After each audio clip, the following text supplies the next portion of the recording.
Olá, seja muito bem-vindo. Estamos no ar com a nossa série Guerras do Mundo Grego. Aula 1, Introdução e Síntese. É com muita satisfação que eu recebo vocês para a aula 1 do curso Guerras do Mundo Grego. Nessa aula introdutória, eu gostaria de traçar um panorama geral dos principais conflitos que marcaram o mundo grego na Antiguidade Clássica. Vamos falar sobre as guerras médicas ou guerras persas ou ainda guerras greco-pérsicas, que são os confrontos épicos entre as cidades-estado gregas e o Império Persa no início do século V a.C., e sobre a Guerra do Peloponeso, que é a longa e amarga guerra civil que opôs Atenas e Esparta na segunda metade do mesmo século.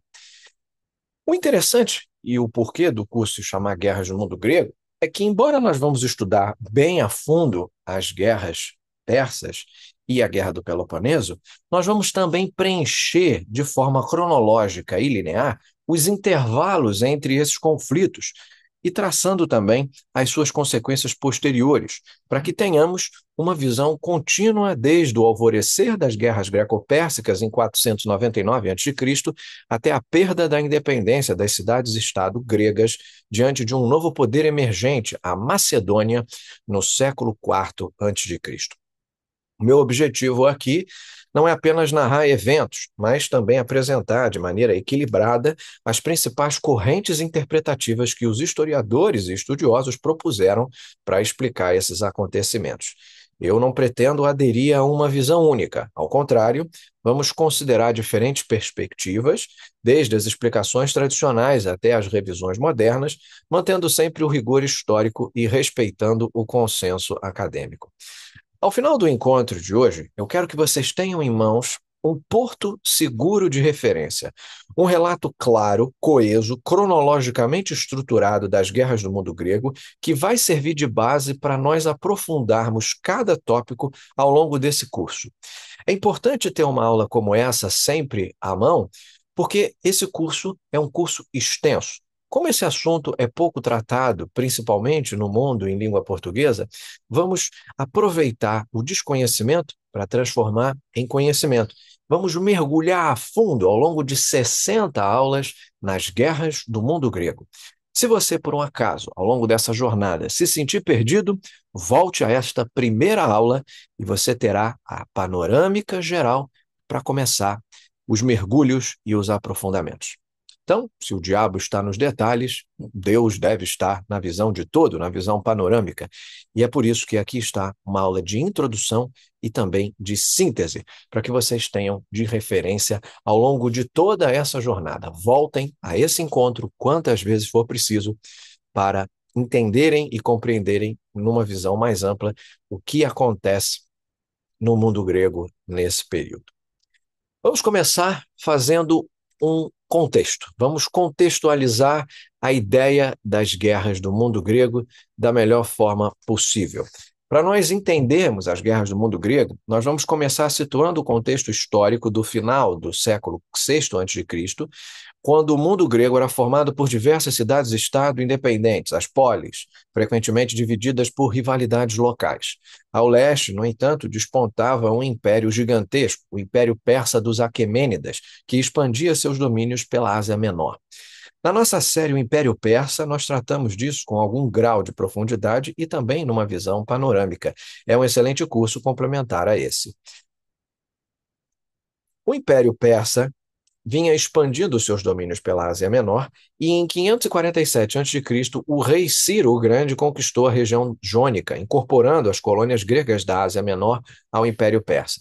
Os persas nomearam tiranos locais para governar essas polis jônicas em seu nome, o que gera tensões e ressentimentos entre os gregos da costa da Anatólia.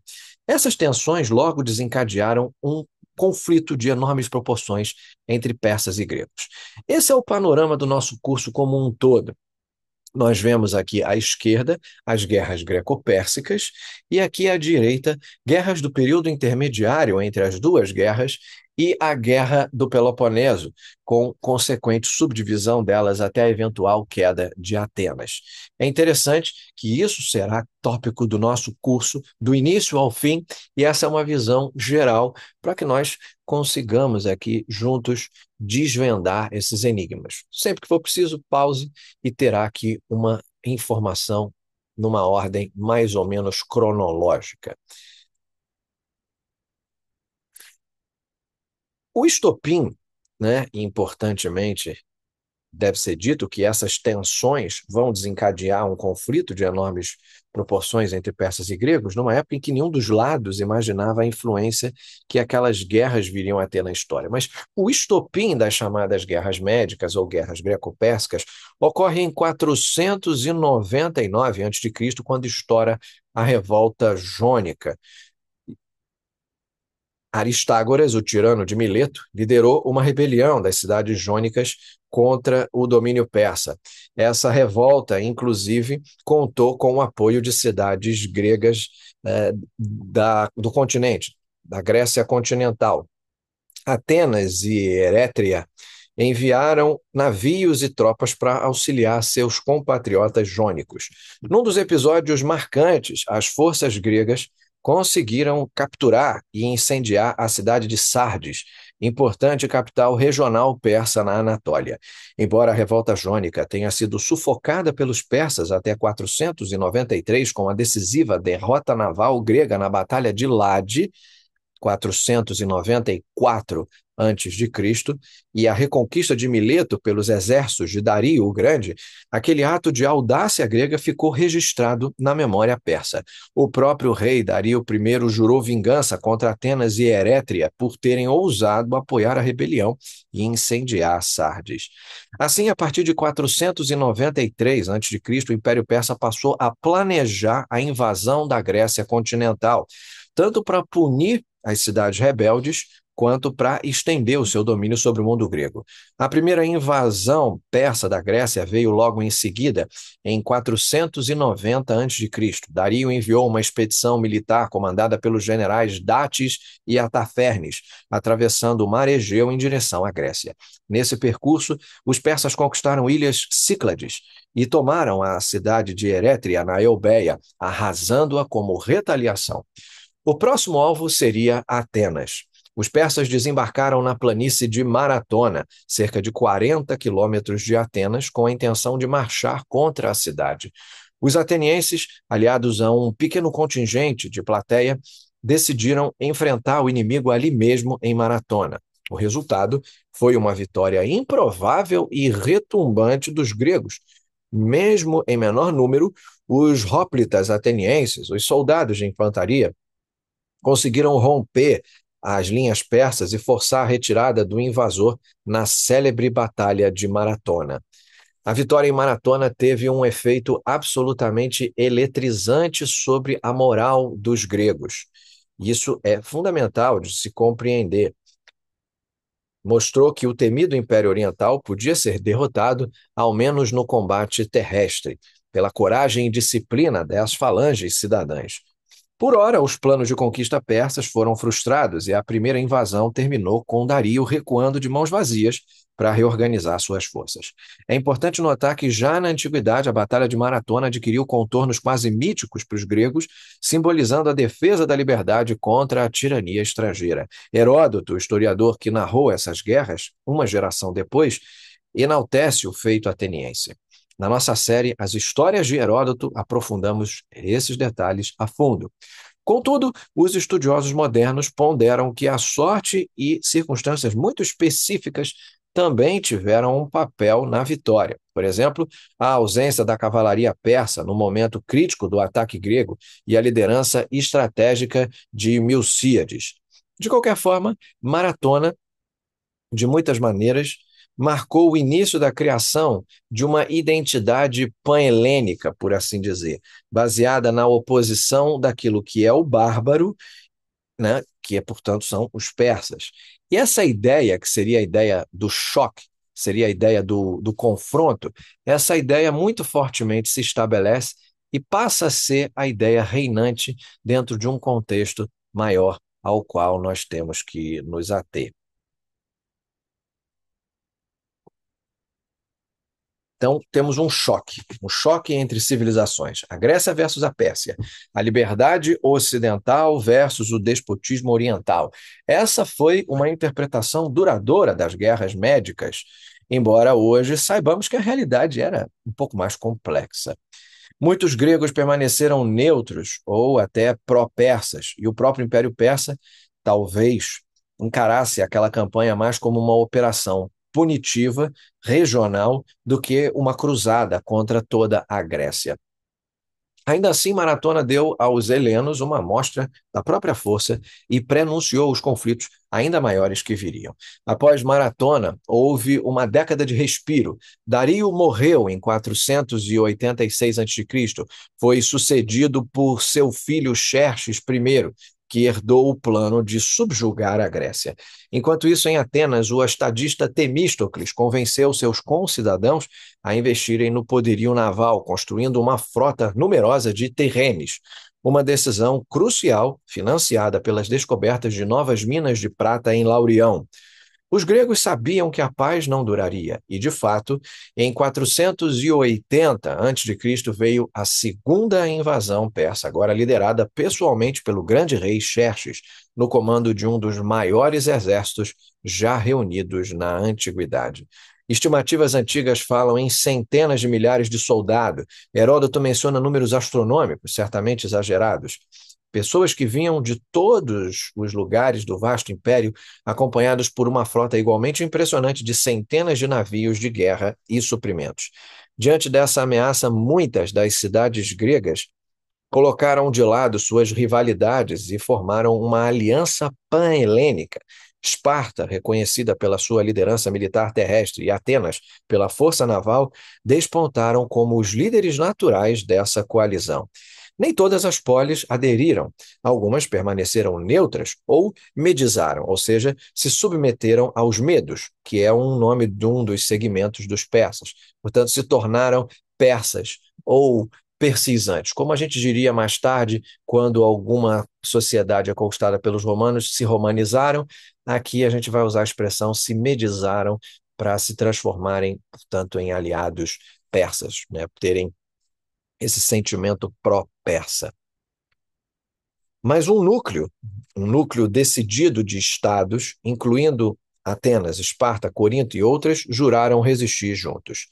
A estratégia grega inicial foi tentar bloquear os persas em pontos estreitos, aproveitando a geografia. Foi assim que um pequeno exército grego, liderado pelo rei espartano Leônidas I, se posicionou no desfiladeiro das Termópilas, enquanto simultaneamente a frota ateniense de Temístocles enfrentava a marinha persa nas águas vizinhas do Cabo Artemísio.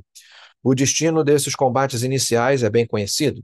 Nas Termópilas, os espartanos e seus aliados, cerca de 7.000 gregos, dos quais 300 espartanos, resistiram heroicamente, mas acabaram cercados após os persas descobrirem um caminho na montanha.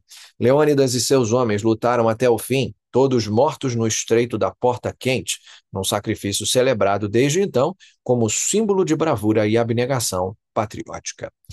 Como eu referi na nossa série As Histórias de Heródoto, nós avaliamos esse episódio sob a ótica do turista grego, que era Heródoto, e do que ele teve a dizer. Embora as Termópilas tenham terminado em derrota, aquele atraso custoso foi útil para os gregos. Já a Batalha Naval de Artemísio, travada no mesmo momento, acabou indecisiva. Mas quando veio a notícia do colapso nas Termópilas, a frota grega recuou para evitar ser flanqueada. O caminho para o sul da Grécia estava totalmente aberto a Xerxes. O exército persa marchou então pela Beócia e a Ática, onde encontrou a cidade de Atenas evacuada. A maior preocupação naquele momento era retirar o povo da cidade. E quase toda a população ateniense, seguindo ali os conselhos de Temístocles e do oráculo de Delfos, que recomendava confiar nas paredes de madeira, eles começaram a se refugiar nos navios e nas ilhas, como o caso de Salamina, onde a maior parte dos gregos estavam exilados naquele momento. Os persas entraram em Atenas praticamente vazia, e em retaliação incendiaram a cidade, arrasaram a Acrópolis, destruindo os templos, muitos daqueles cuja reconstrução daria glória a Atenas no período seguinte, na era de Péricles. Apesar desse revés traumático para os atenienses, os gregos não haviam perdido a guerra. Tudo se decidiria no mar. Xerxes, com sua frota numerosa, buscava um golpe final contra a esquadra grega, desejando aniquilar de vez o poder naval ateniense e assegurar suas linhas de suprimento. Mas Temístocles, astuto, forçou uma batalha nas águas estreitas de Salamina no fim de 480 a.C., e ali as manobras ficaram difíceis para os grandes navios persas e gregos, com suas triremes mais ágeis e melhor coordenação, alcançando uma vitória retumbante. Na Batalha de Salamina, a frota persa caiu numa armadilha tática e sofreu pesadas perdas, obrigando Xerxes a recuar. Esse foi o ponto da virada da segunda invasão. Privado de supremacia marítima, Xerxes temeu ficar isolado na Europa. Ele mesmo retornou à Ásia com parte do exército, deixando um grande contingente na Grécia Central, sob o comando de seu general Mardônio, para tentar completar a conquista por terra no ano seguinte. No verão de 479, as forças terrestres gregas, lideradas pelo espartano Pausânias, sobrinho de Leônidas, enfrentaram os persas de Mardônio na Batalha de Plateia, na Beócia. Foi um combate massivo. Os hóplitas espartanos, atenienses e de outras cidades lutaram ombro a ombro e, apesar das dificuldades iniciais de coordenação, conseguiram derrotar decisivamente o exército persa. Mardônio foi morto em combate e seus homens remanescentes bateram em retirada.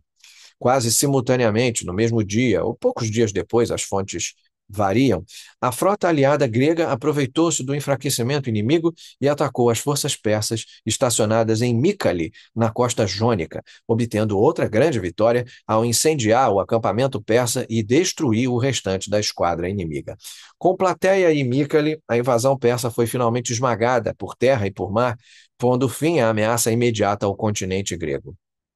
Após 2 anos de lutas intensas, os persas remanescentes evacuaram a Grécia europeia e as cidades gregas da Ásia Menor e as ilhas Egeias, como a Jônia e a Macedônia, se libertaram da ocupação aquemênida.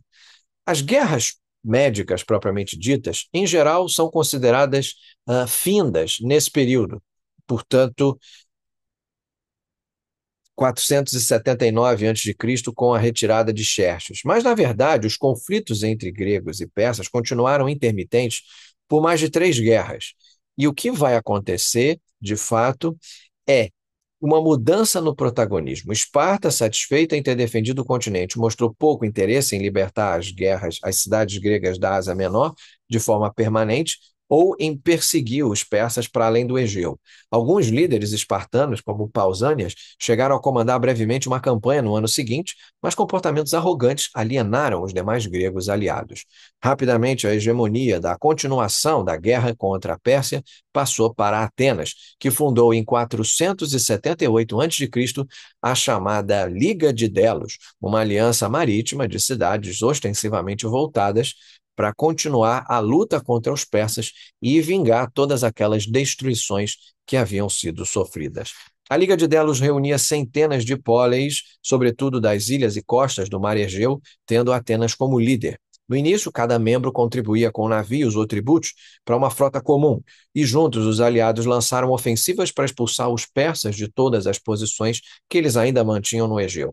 Sob a liderança de generais atenienses como Cimon, filho do herói de maratona Milcíades, a Liga de Delos obteve vitórias importantes. Uma delas foi a Batalha do Rio Eurimedonte, na Panfilha, costa sul da atual Turquia, por volta de 466 a.C., onde a frota ateniense derrotou e capturou parte da frota persa e também venceu as tropas persas em terra no mesmo dia, um duplo triunfo que assegurou a liberdade das cidades jônicas na Ásia Menor.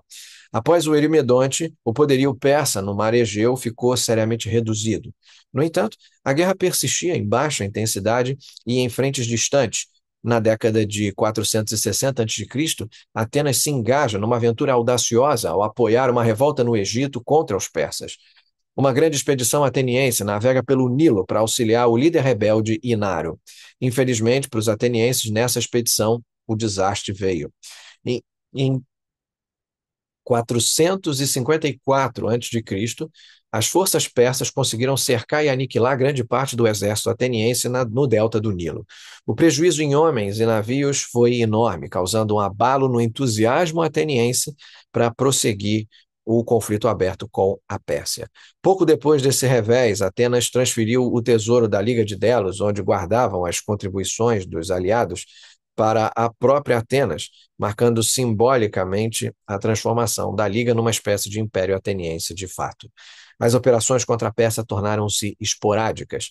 Em 451 a.C., Cimon ainda comandou uma última campanha dupla na ilha de Chipre, onde obteve alguma vitória tática. Diz que venceu uma batalha naval em Salamina de Chipre, mas acabou falecendo durante o cerco de Sítio.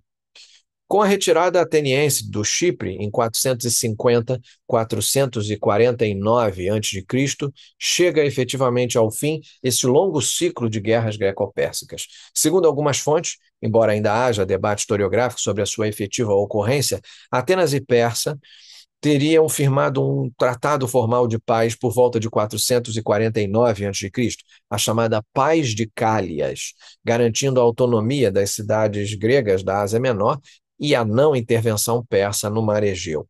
De qualquer forma, após quase meio século de lutas, os persas se abstiveram de novas tentativas de conquista na Grécia e os gregos voltaram os seus olhares para si mesmos. Em resumo, as guerras médicas, que duraram de 499 a 449, portanto 50 anos, constituíram um momento definidor para a civilização grega. Elas foram uma vitória improvável do mundo grego fragmentado contra o maior império da sua época, e essa coalizão inédita de cidades gregas, apesar das suas diferenças, derrotou uma potência formidável, né, e preservou a independência das polis. A vitória sobre os persas é frequentemente apontada como o início da era clássica, do século de ouro ateniense, porque Atenas, emergindo prestigiada e poderosa, principalmente pelo papel de sua marinha, assumiria uma liderança cultural e política nos anos seguintes. Porém, como nós já vamos ver, o mesmo triunfo que libertou a Grécia de um inimigo externo também plantou as sementes de novos conflitos internos. A ascensão de Atenas à frente de um império marítimo financiado pelos tributos da Liga de Delos alarmou outras cidades, sobretudo Esparta, guardiã do poder terrestre tradicional. A unidade helênica não sobrevive por muito tempo à retirada persa, dando lugar a rivalidades crescentes internas. Antes de passarmos à grande guerra entre Atenas e Esparta, vale destacar como a historiografia interpreta as guerras médicas. Por séculos prevaleceu a visão romantizada de que a vitória grega representou o triunfo da liberdade e da racionalidade ocidental diante do despotismo oriental. Essa perspectiva, originada em parte dos próprios autores antigos, como Ésquilo na sua peça Os Persas, e depois reforçada por historiadores do Iluminismo e além, enxerga as guerras médicas quase como uma fundação da identidade europeia.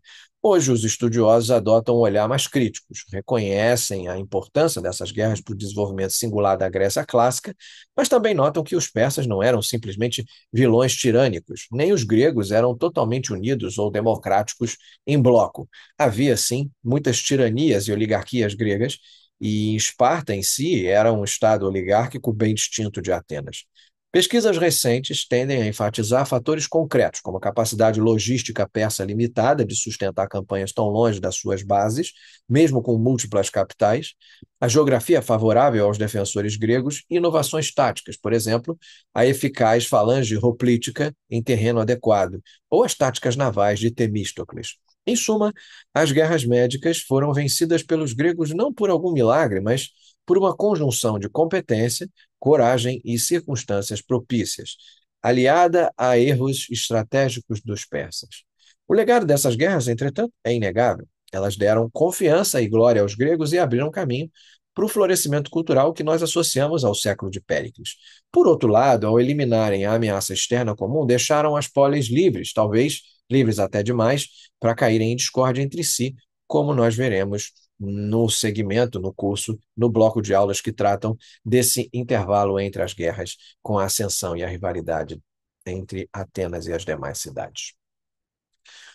Como o gráfico ilustra, com o fim do perigo persa, a partir de 444 a.C., a política do mundo grego entrou numa nova fase, marcada pela predominância de Atenas e pelo aumento gradual das tensões com Esparta e seus aliados. Os anos entre 479 e 431 a.C. constituem o período conhecido como Pentacontétia, ou os 50 anos. Pentacontétia é o termo usado pelo próprio historiador Tucídides, que resume esse intervalo como uma época em que Atenas se tornou cada vez mais poderosa, enquanto Esparta e outras cidades observavam com preocupação. Nós podemos ver esse período como uma proto-guerra fria entre Atenas e Esparta, embora a guerra aberta entre eles só começasse em 431, as desconfianças e os atritos foram acumulando década após década, alternando momentos de cooperação com momentos de confrontos indiretos. Logo após as guerras médicas, Atenas consolidou sua liderança na Liga de Delos e, ao longo das décadas de 470 e 460 a.C., a Liga gradualmente se transformou no Império Ateniense.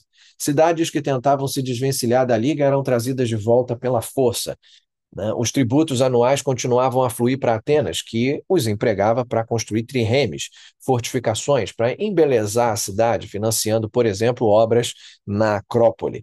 Em 454 a.C., como eu mencionei, o tesouro da Liga de Delos foi transferido para Atenas, um gesto simbólico de que Atenas agora controlava de fato os recursos comuns. Assim, enquanto Esparta se mantinha numa postura mais isolacionista e conservadora, lidando também com problemas internos, como veremos, Atenas despontava como uma potência naval e imperial, espalhando guarnições pelo Egeu e estabelecendo o que alguns historiadores chamam de talassocracia, o domínio sobre o mar. Esparta, por sua vez, seguia liderando o Peloponeso através de uma antiga aliança conhecida como Liga do Peloponeso, ou Confederação Lacedemônia.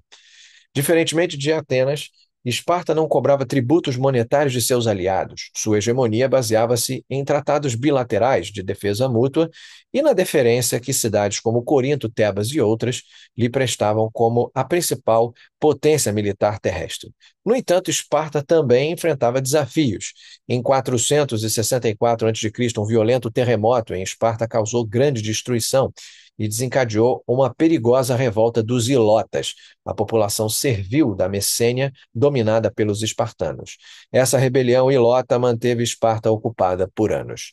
Curiosamente, Esparta pediu ajuda externa para sufocar a revolta, inclusive a Atenas, que enviou um contingente de hoplitas liderados por Cimon. Mas, num incidente infame, os espartanos acabaram desconfiando das intenções atenienses e dispensaram o auxílio deles. Isso no meio da crise, o que humilhou os atenienses ao mandá-los de volta para casa.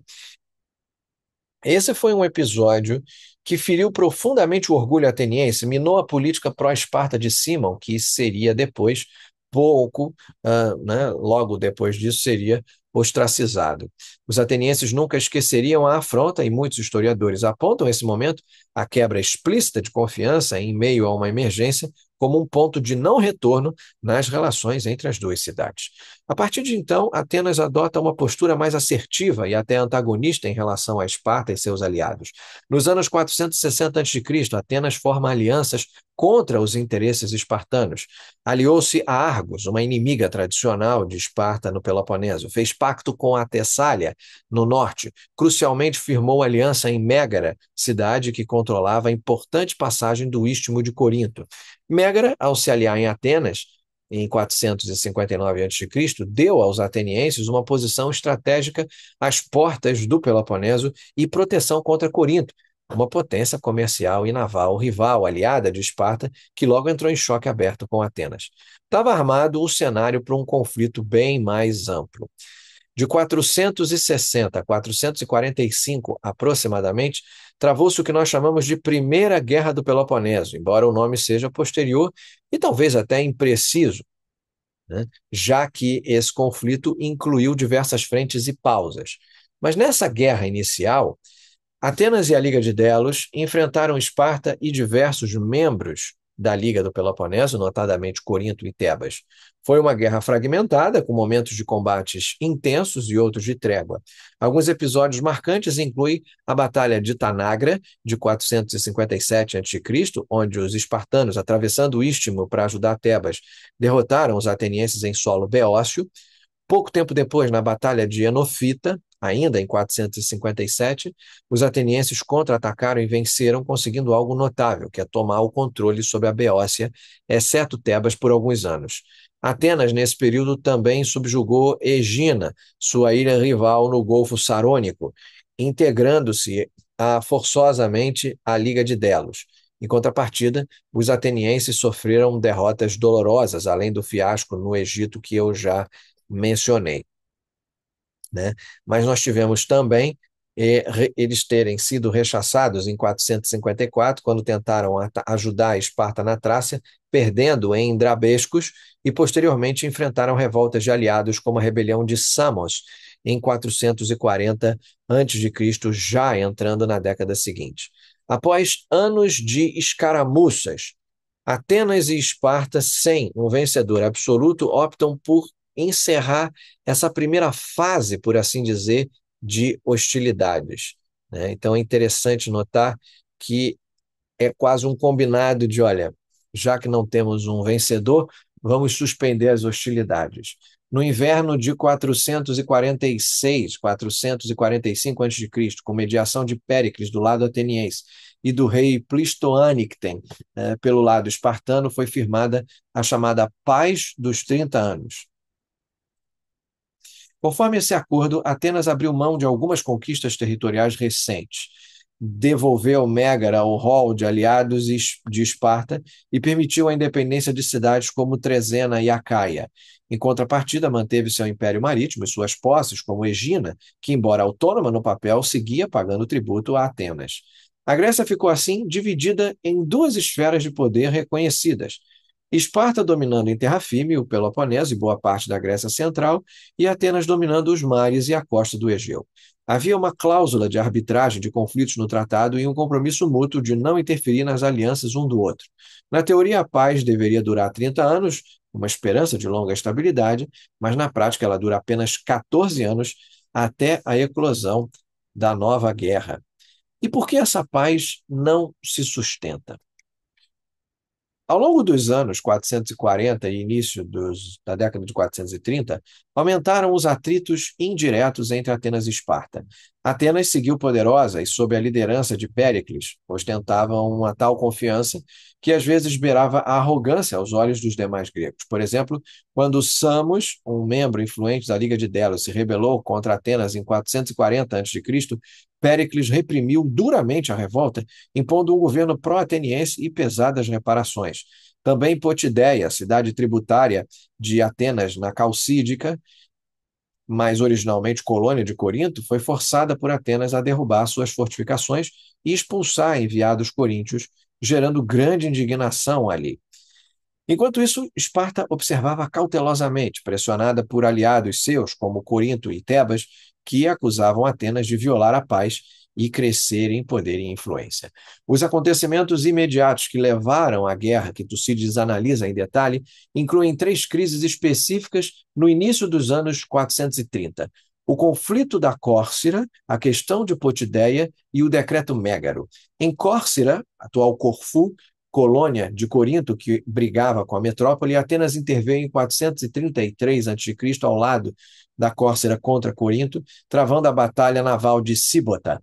Em Potideia, como mencionado, Atenas sitiou a cidade quando ela tenta se desvincular da sua aliança. Corinto envia voluntários em auxílio e efetivamente coloca corintos e atenienses num combate direto. Por fim, Atenas decreta sanções econômicas severas contra a Mégara, o Decreto de Mégara de 432 a.C., proibindo os negociantes megarenses de acessar mercados dominados por Atenas, um ato que, na prática, estrangulava a economia de Mégara e que os espartanos citaram como causus belli. Em meio a essas tensões, emissários espartanos exigiram que Atenas recuasse em algumas políticas, principalmente revogando o decreto de Mégara sob ameaça de guerra. Péricles, representando o orgulho ateniense, convenceu a Assembleia a não ceder, e assim Após dos 30 anos, chega ao colapso. E chegamos a esse gráfico. Em meados de 431 a.C., um episódio simbólico marcou o ponto sem volta. Aliados de Esparta, tebanos, atacaram de surpresa a pequena cidade de Plateia, aliada de Atenas, numa tentativa de tomá-la. Fracassaram, mas aquele sangue derramado formalizou o início das hostilidades. Esparta e seus aliados declararam guerra a Atenas. Começava a Guerra do Peloponeso. A Guerra do Peloponeso foi um conflito devastador, prolongado, que ao longo de 27 anos, de 431 a 404 a.C., opôs as duas grandes coalizões do mundo grego. De um lado, a Liga de Delos, encabeçada por Atenas e seu império marítimo, e de outro, a Liga do Peloponeso, liderada por Esparta e sustentada por potências terrestres tradicionais como Corinto e Tebas. Poderíamos chamá-la de Guerra Civil Grega, mas ela também envolveu impérios e interesses externos, o que a torna uma contenda geopolítica complexa, por vezes comparada a uma guerra mundial da antiguidade, dado o envolvimento de quase todas as cidades gregas, seja na Grécia continental, seja na Sicília, na Trácia, na Ásia Menor e até mesmo na Pérsia. Os historiadores costumam dividir dessa forma, em três fases principais.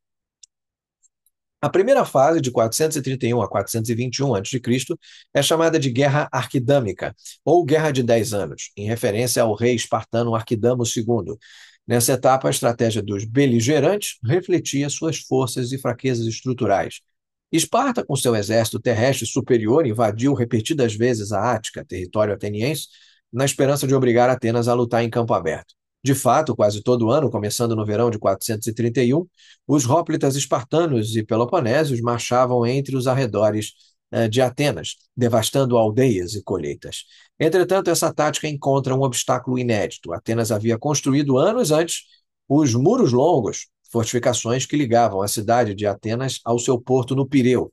E assim, durante as invasões, a população rural da Ática simplesmente se refugiava atrás das muralhas de Atenas, levando consigo os pertences e, claro, também o gado. Os espartanos podiam arrasar as fazendas, mas não podiam tomar a cidade fortificada com facilidade. Atenas permanecia abastecida por mar, graças à sua frota poderosa, e os atenienses evitaram da batalha terrestre decisiva, onde os espartanos eram superiores. Ao mesmo tempo, a marinha ateniense entrava em ação. Controlando o mar, Atenas podia atacar as costas do Peloponeso, realizando desembarques, queimando campos do inimigo, incitando revoltas de escravos para pressionar Esparta em retaliação. Essa guerra de atrito e de estratégia indireta leva a um impasse prolongado. Um evento catastrófico, porém, marca os primeiros anos desse conflito, a peste em Atenas. Em 430 a.C., logo após o início da guerra, uma doença altamente contagiosa irrompeu na cidade superlotada de Atenas, abarrotada de refugiados, matando provavelmente um terço da população em poucos anos. A peste não poupou ninguém. O próprio líder Péricles sucumbiu a ela em 429. Essa calamidade abala profundamente os atenienses, mina a sua confiança e estabilidade interna e é frequentemente apontada como um fator que impediu Atenas de executar plenamente sua estratégia nos anos iniciais. Tucídides, que ele próprio contraiu e sobreviveu à doença, descreve com detalhes aterradores o efeito da peste na moral e nos costumes da cidade. Ainda assim, Atenas perseverou na guerra após a morte de Péricles, sob lideranças políticas novas, como Cleon, um demagogo belicoso, ou Nícias, um general aristocrata mais cauteloso. Houve batalhas campais, reviravoltas nessa primeira década. Por exemplo, em 425 a.C., os atenienses obtiveram uma vitória surpreendente em Pilos, ou Pilo, e capturaram um contingente de soldados espartanos na ilha de Esfacteria, algo sem precedentes, porque até então os espartanos preferiam morrer a se render, e ali 120 espartiatas recapitularam, o que deu a Atenas vantagem temporária nas negociações. Em 422 a.C., porém, Esparta retaliou na frente do norte da Grécia. O brilhante general espartano Brácidas conquistou a colônia ateniense de Anfípolis, na Trácia, uma fonte vital de madeira e metais para Atenas. Na batalha em torno de Anfípolis, tanto Brácidas quanto o líder ateniense Cleon morreram, eliminando dois grandes incentivadores da guerra de cada lado. Esse duplo desaparecimento criou um clima propício à paz. E dessa forma, em 421, Atenas e Esparta firmaram um acordo de cessar-fogo conhecido como a Paz de Nícias, destinado, teoricamente, nessa fase intercalar, a durar 50 anos. Na letra do tratado, ambos os lados deveriam devolver territórios capturados, com algumas exceções. Os prisioneiros seriam repatriados. Era uma trégua bem-vinda após 10 anos de exaustão mútua. Entretanto, a paz de Nícias foi frágil e incompleta. Algumas potências importantes, como Corinto, Tebas, Mégara, recusaram-se a aderir, insatisfeitas com os termos que consideravam favoráveis demais a Atenas. Durante os anos de 421 a 413, o conflito entra no que chamamos de Guerra Fria, intercalar ou segunda fase. Houve poucos confrontos diretos entre Atenas e Esparta nesse período, mas seus aliados travavam batalhas entre si numa espécie de guerra indireta. Um exemplo significativo foi a Batalha de Mantineia, em 418, quando Esparta enfrenta uma coalizão inusitada formada por Argos, Mantineia, Elis e Atenas. Exatamente Atenas, que oficialmente estava em paz com Esparta, que envia um pequeno apoio a essa coligação anti-espartana. Os espartanos sob o rei Ágis II venceram de forma decisiva em Mantineia, restaurando parte do seu prestígio militar. Ao mesmo tempo, Atenas cometeu atos questionáveis que mancharam a sua reputação. O mais notório, o episódio de Melos, em 416, quando os atenienses cercaram a ilha de Melos, que tentara se manter neutra, e após sua rendição executaram os homens, escravizaram mulheres e crianças. Esse ato de brutalidade chocou o mundo grego e é imortalizado por Tucídides no seu famoso Diálogo dos Melianos, revelando a face impiedosa do imperialismo ateniense. São incidentes que mostravam que a paz era só superficial. O equilíbrio de forças foi rompido por um empreendimento ambicioso e fatal a Atenas, a expedição à Sicília, que durou de 415 a 413 a.C. Convencidos por apelos de aliados na Sicília, seduzidos pela perspectiva de conquistar novas terras ricas, os atenienses decidiram enviar uma enorme força militar para subjugar a cidade de Siracusa, a mais poderosa das polis da Sicília e aliada de Corinto e por laços culturais de Esparta. Em 415 a.C., zarpou de Atenas uma armada impressionante com dezenas de triremes, milhares de homens, possivelmente a maior já reunida por Atenas, sob o comando de Alcebíades, Nísias e Lámaco. A campanha, que deveria ser um golpe estratégico para ampliar o apoio do Império Ateniense, transformou-se num desastre épico. Logo após a partida, Alcebíades, mentor intelectual da expedição, foi acusado de impiedade em Atenas e desertou para Esparta, traindo aos espartanos os planos atenienses. Nísias e seus colegas, após longos cercos e combates em Siracusa, não conseguiram tomar a cidade. Em 413 a.C., as forças de Siracusa, reforçadas por contingentes que foram enviados de Esparta, inclusive o hábil general Gilipo, cercaram os invasores.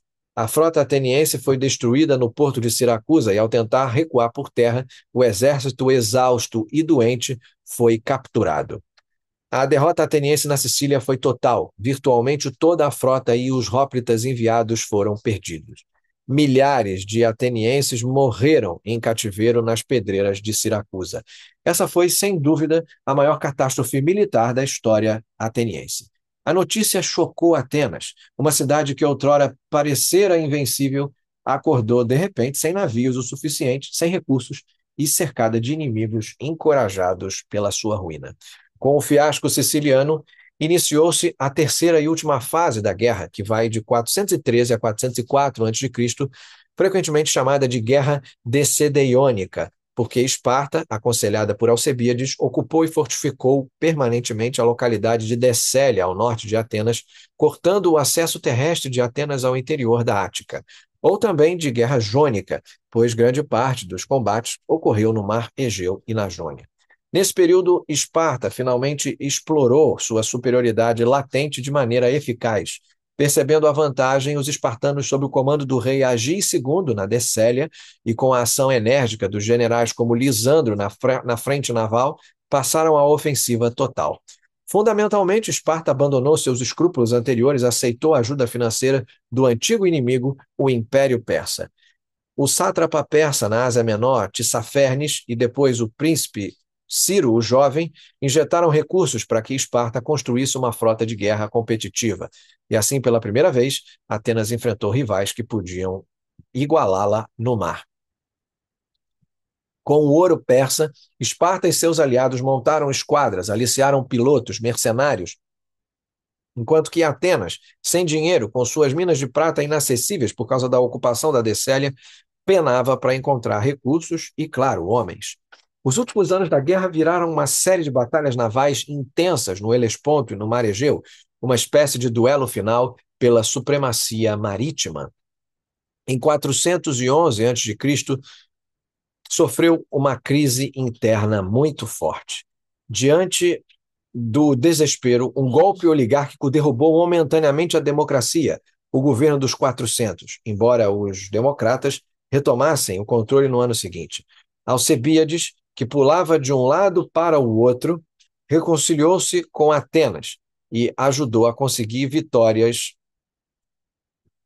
navais atenienses em localidades importantes. Foi o caso de Císico, em 410, mantendo viva a esperança ateniense. Mas Esparta aprendeu com seus erros e, sobretudo, sob o comando do carismático almirante Lisandro, adotou táticas mais agressivas e eficientes.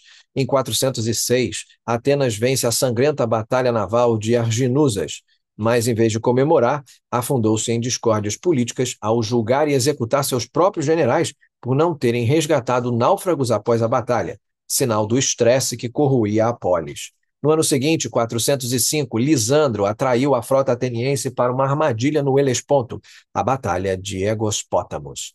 Os espartanos surpreenderam a frota de Atenas ancorada e destruíram quase todos os seus navios com uma facilidade assustadora. Foi o golpe de misericórdia. Com a marinha dizimada, Atenas não podia mais se abastecer de grãos vindos do Mar Negro, nem de proteger, obviamente, o seu império. E ilha após ilha, cidade após cidade, a Liga de Delos, aproveitando para se revoltar contra o domínio ateniense, acaba por ruir. Lisandro navega triunfante de volta ao Mar Egeu, recolhendo as capitulações dos aliados de Atenas e fechando o cerco à cidade inimiga. Em 404, Atenas estava efetivamente exaurida, faminta, sem esperanças. Esparta, vencedora incontestável, exigiu rendição incondicional.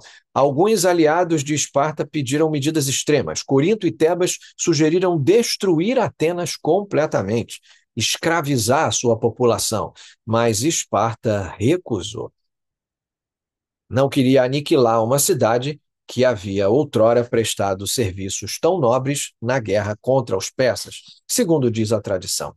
Em vez disso, teria imposto um acordo. Atenas teria de desmantelar seus longos muros, os mesmos que lhe garantiam segurança antes, dissolver a Liga de Delos, reduzir sua frota a apenas uma dezena de navios.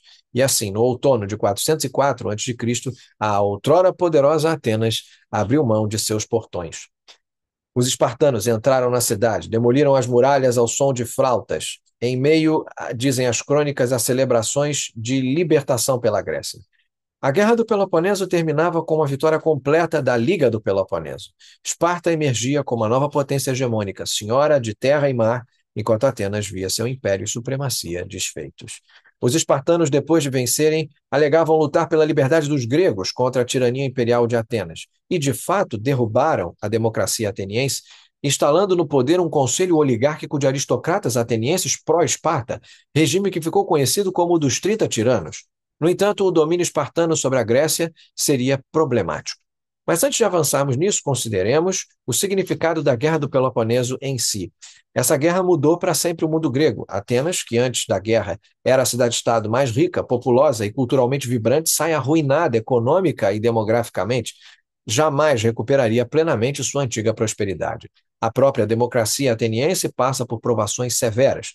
Sobreviveria porque, em 403 a.C., o governo oligárquico dos 30 seria derrubado pelos próprios atenienses, liderados por Trasíbulo, restaurando a democracia. Mas as feridas internas demorariam a cicatrizar.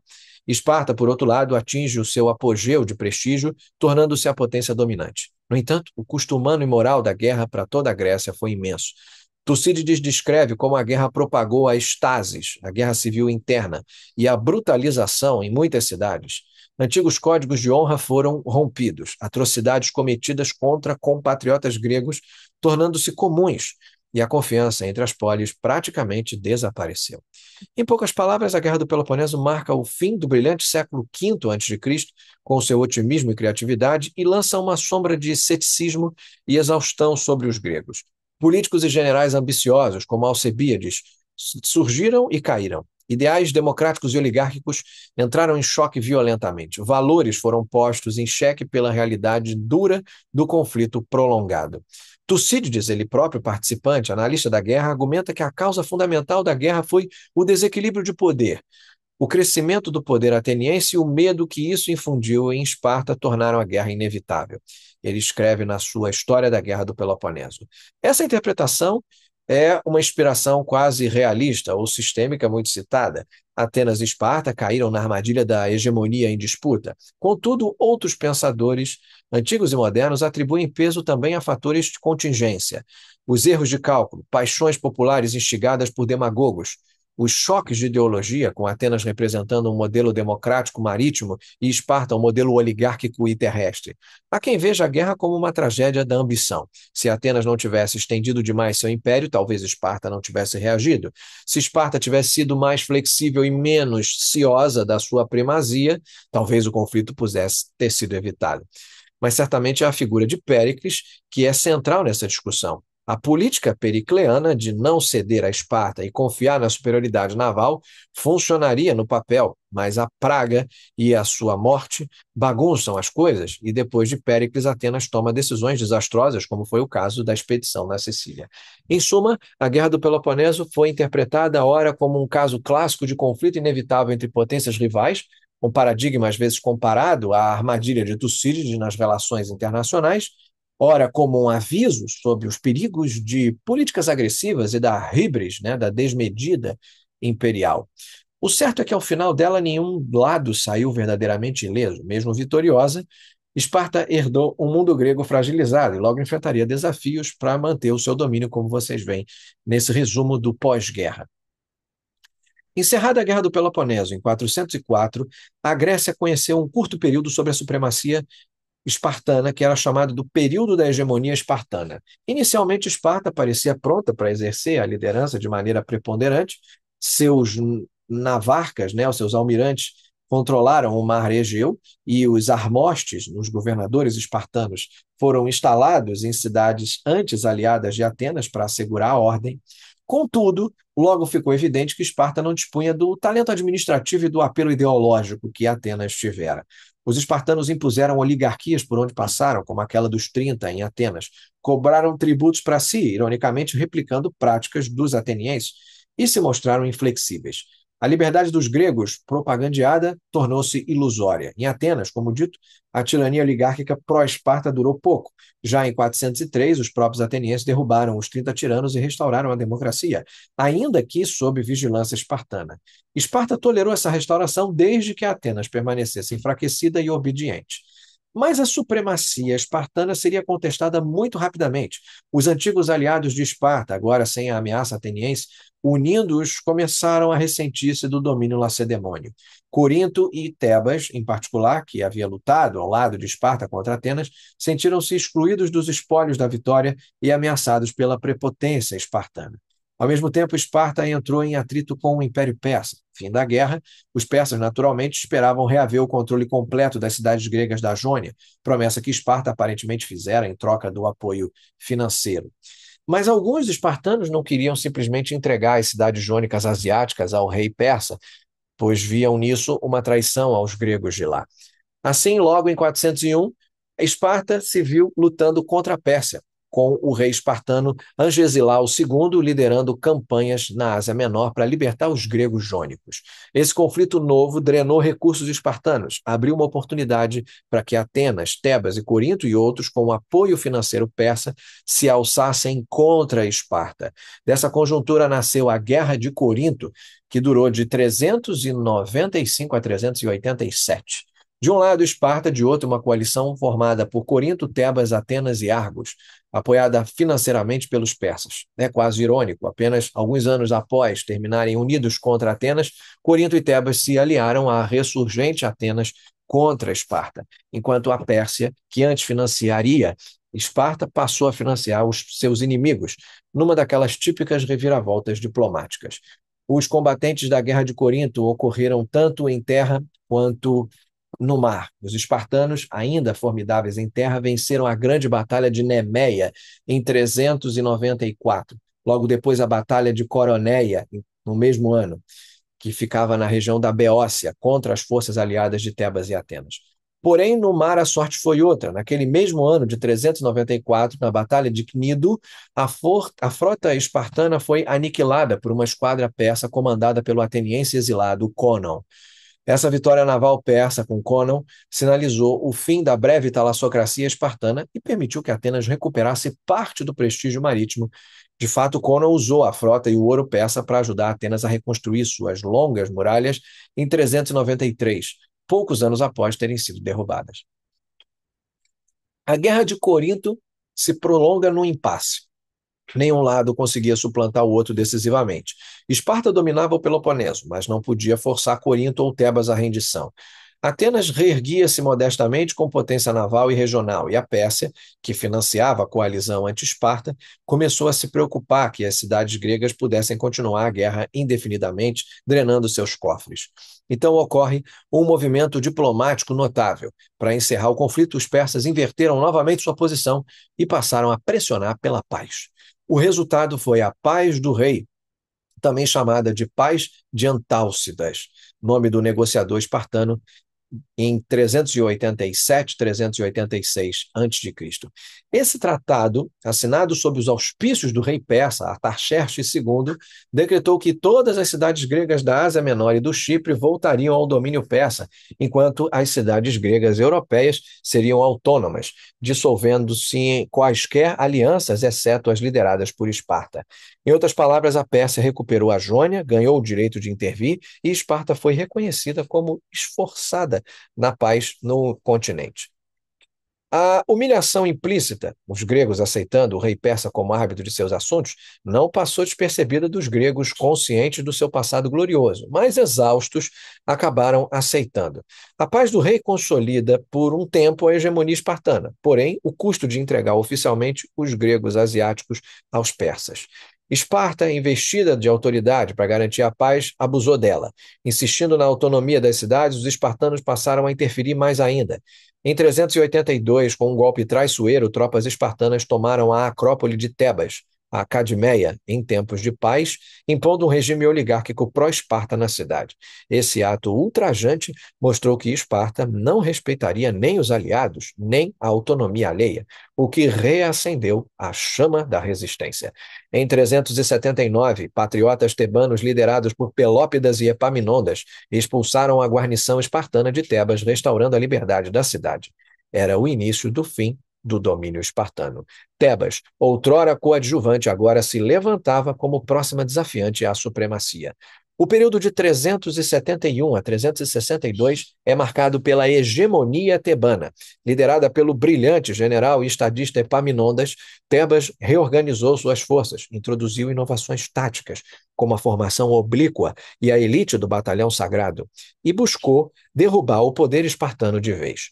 O confronto decisivo veio na planície de Leuctra, na Beócia, em 371. Ali, um exército tebano significativamente menor enfrentou a famosa falange espartana. Epaminondas rompeu tradição ao concentrar suas tropas de elite contra o flanco direito espartano, onde estavam os melhores soldados de Esparta, e obteve uma vitória retumbante. Esparta foi derrotada de forma inédita. O rei espartano Cleómbroto morreu em combate e centenas de espartanos espartanos caíram. A Batalha de Leuctra abalou os alicerces da supremacia espartana. Pela primeira vez em séculos, o mito da invencibilidade de Esparta foi destruído. Leuctra teve o efeito de libertar da influência espartana toda a Grécia Central. Epaminondas não parou ali. Nos anos seguintes, marchou ao Peloponeso, invadiu a Lacônia, chegando perto de Esparta, algo impensável antes, e realizou ações revolucionárias como a libertação da Messênia em 339 a.C., fundando a cidade de Messene e assentando os ilotas como cidadãos livres, o que amputou para sempre o poderio econômico e demográfico de Esparta, que dependia da exploração da Messênia. Tebas também ajudou a formar a Liga Arcadiana, a confederação de cidades no Peloponeso destinada a conter Esparta. Assim, após séculos de dominância, Esparta viu-se reduzida e isolada, incapaz que era de sequer recuperar seu antigo território.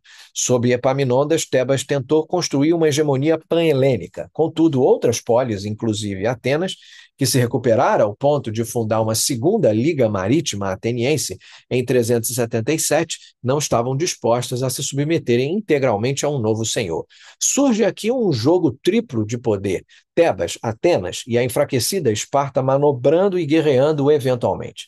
A luta final entre essas forças ocorre em 362, na Segunda Batalha de Mantineia. Epaminondas conduziu de novo os tebanos à vitória tática sobre uma coalizão que reunia Esparta, Atenas e vários aliados. Porém, nessa batalha, Epaminondas foi mortalmente ferido por uma lança. Sua morte, e a de seus principais tenentes, privou Tebas do comando e da visão que mantinham a sua hegemonia. Apesar de ter vencido em Mantineia no campo de batalha, Tebas não pôde colher frutos estratégicos sem Epaminondas. Como resumiu um historiador antigo, não houve vencedor em Mantineia, exceto talvez aquele que mais se alegrou foi o rei da Macedônia. De fato, a morte de Epaminondas em 362 a.C. deixa um vácuo de poder na Grécia. Esparta, já enfraquecida, nunca mais recuperaria a sua primazia. Atenas era forte no mar, mas não obtinha forças terrestres o suficiente para o combate, nem muito menos recursos para dominar sozinha. Já Tebas, em seu grande general, logo começa a decair politicamente. Todas as cidades-estados grandiosas estavam exauridas por décadas de guerra contínua desde 431. E foi nesse contexto que um novo protagonista, até então considerado semi-bárbaro pelos sulistas, emerge no norte, a Macedônia, um reino até então periférico, cujo rei Filipe II, subido ao trono em 359, vinha modernizando seu exército e diplomacia, percebendo ali uma oportunidade impressionante que era muito boa para deixar passar. Filipe, que na juventude vivera em Tebas como refém, aprendera com Epaminondas, aplica lições táticas, reorganiza a falange macedônica. Gradualmente, Filipe foi expandindo seu controle sobre as tribos e cidades vizinhas do reino macedônico, incluindo áreas que forneciam ricos recursos em ouro e prata. As polis do sul, distraídas com suas rivalidades e preconceitos, tardaram em perceber a ameaça. Quando finalmente Atenas e Tebas tentaram reagir unidas, já era tarde. Em 338 a.C., na Batalha de Queroneia, Filipe II derrotou decisivamente as forças conjuntas de atenienses e tebanos, consolidando o domínio macedônico sobre toda a Grécia Central. A famosa elite tebana, o Batalhão Sagrado, foi aniquilado nesse dia, símbolo do fim de uma era. Filipe estabeleceu a Liga de Corinto, unindo nominalmente todas as cidades gregas, exceto Esparta, que teimosamente ficou de fora, embora sem poder para resistir. Poucos anos depois, seu filho Alexandre o Grande lideraria os gregos numa conquista sem precedentes do Império Persa e além. Mas essa já é uma outra história que pertence mais ao período helenístico do que ao mundo das cidades-estados independentes que nós estamos estudando aqui, né? O nosso interesse são as guerras do mundo grego. O que nos interessa é que, ao final do nosso período, as constantes guerras entre as polis gregas resultaram no esgotamento da independência grega. Nenhuma cidade-estado saiu ilesa. Esparta perdeu seu império, perdeu população. Atenas, apesar de culturalmente resiliente, não recuperaria a antiga projeção e agora se submetia a Filipe. Tebas florescera brevemente para em seguida ser humilhada e destruída por Alexandre em 335 ao tentar se rebelar. Em 331, até mesmo Esparta, isolada, foi forçada a reconhecer a supremacia macedônica após uma derrota tardia para o regente de Alexandre. Então nós podemos marcar 338, com a Batalha de Queroneia, como o ponto final convencional da era das guerras no mundo grego clássico, aquelas guerras entre cidades-estados autônomas. A partir dali, o destino dos gregos estava atrelado a reinos maiores, monarquias helenísticas e, séculos depois, ao Império Romano. Nesse nosso encontro, fizemos um longo percurso. Começamos com a união dos gregos contra um invasor estrangeiro nas guerras persas e terminamos com os gregos divididos e conquistados por uma potência emergente do norte. Esse é o resumo de tudo que nós vamos estudar aqui juntos. Nós vimos que, aproximadamente num século e meio, a Grécia passa de um mosaico de cidades independentes que derrotaram o império mais poderoso do mundo, a Pérsia, para uma região internamente devastada por conflitos e, por fim, subjugada por um rei semi-helênico. Quais são as lições do percurso? É algo que os próprios gregos antigos refletiram profundamente. Heródoto celebrara a união dos helenos contra os persas, exaltando os valores de liberdade e pátria comum, mas Tucídides já pintou um quadro sombrio das consequências da Guerra do Peloponeso sobre o caráter e a moral grega. Xenofonte, que continuou a história após Tucídides, narrou com certo desencanto a ascensão efêmera de Esparta e depois de Tebas, talvez pressentindo que o sistema das polis gregas perdera o seu vigor original. Do ponto de vista historiográfico, apresentamos aqui de forma equilibrada as várias interpretações para esse evento, e é o que nós vamos fazer sempre ao longo desse curso. Há quem veja inevitabilidade nessas guerras, seja a inevitabilidade do confronto Atenas e Esparta pelo poder, seja a inevitabilidade de que uma Macedônia unificada dominasse a fracionada Grécia, mas outros vão argumentar que escolhas diferentes poderiam ter levado a resultados diferentes. E se Atenas e Esparta houvessem permanecido aliados após 479? E se Péricles tivesse conseguido evitar a guerra em 431? E se Epaminondas não tivesse morrido em 462? São especulações válidas para o debate, mas o historiador trabalha com aquilo que aconteceu. E o que aconteceu nos mostra, em suma, o ciclo de ascensão e queda de potências no microcosmo grego. Atenas ascendeu e caiu, Esparta ascendeu e caiu, Tebas ascendeu e caiu, e, por fim, a Grécia como um todo, a Hélade, perde sua primazia para um novo sistema político. Encerrando essa nossa aula introdutória, eu quero enfatizar que esse curso não vai buscar julgar mocinho e bandido, não. Vamos entender processos, vamos entender realidades. Nos nossos próximos encontros, eu quero mergulhar com vocês, depois desse panorama. Agora vamos mergulhar em detalhes sobre episódios chaves, vamos estudar as batalhas, Maratona, Termópilas, Salamina, Plateia, vamos falar das intrigas e das estratégias da Guerra do Peloponeso, vamos conhecer o gênio de figuras como Temístocles, Péricles, Brácidas, Alcibíades, Lisandro, Epaminondas, que eu brevemente resumi nesse primeiro encontro, que, repito, é uma referência contínua. Todas as vezes em que você se sentir perdido, volte para este primeiro encontro. Ao longo desses aprofundamentos, vamos continuar a considerar as diferentes interpretações possíveis, estratégicas, políticas, econômicas, culturais. Afinal, o estudo das guerras do mundo grego nos oferece tanto lições militares clássicas quanto reflexões atemporais sobre a natureza humana, o poder e a sociedade. E que essa visão panorâmica sirva de base sólida para vocês. Insisto que sempre que nas aulas subsequentes estivermos examinando um acontecimento específico, vocês se lembrem desse panorama geral, porque ele é o fio condutor que conduz todos os eventos do nosso curso. As guerras do mundo grego não ocorreram em isolamento. Cada conflito foi condicionado pelo anterior e condicionou o próximo numa grande trama histórica, que é a trama que eu contei nessa primeira aula, e eu espero que vocês a tenham muito claramente na mente de vocês, para que a gente possa seguir adiante. Não é vergonha assistir uma aula como essa, muito densa, condensada, compacta, mais de uma vez. O importante é ter a visão geral. Depois nós mergulhamos nos detalhes. Vamos mergulhar nas narrativas dessas guerras fascinantes, tendo como guia tanto os historiadores antigos, como Heródoto, Tucídides, Xenofonte, Plutarco, quanto a análise crítica moderna. Com isso, estaremos bem armados, com o perdão aqui do trocadilho bélico, para compreender como essas guerras moldaram o mundo clássico e legaram lições que ainda hoje provocam discussão e admiração. Vamos em frente, então, rumo ao âmago dos combates e debates do mundo grego antigo. Até a próxima aula.